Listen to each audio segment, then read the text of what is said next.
ভাইজান, একটা কথা বলি। বলো।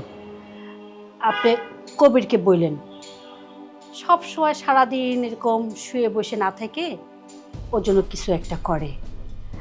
আপনার ভাইয়ের মানে যেই ইনকাম আয় তা দিয়ে সংসার খরচ চলে যায়, কিন্তু ছেলে মেয়েদের ভবিষ্যতের জন্য তো আর কিছু করা হয় না। আর আপনার টাকায় এই ফ্ল্যাটটা যদি না হইতো তাহলে তো গ্রামের জমি বিক্রি করে আইনে সংসার চালাইতে হইতো। শিউলি, তুমি ওদের নিয়ে ভেবো না। আমরা যতদিন বেঁচে আছি। আর মরে গেলে? হ্যাঁ, আপনি মরে গেলে তো কবিরের কোনো টেনশন নাই, এই ফ্ল্যাটটা তো আছেই, ওর লাইফ সিকিউরিটি তো হবেই। শিউলি, আমরা এভাবে ভাবি না। আমরা ভাইরা কখনোই এইভাবে ভাবি না।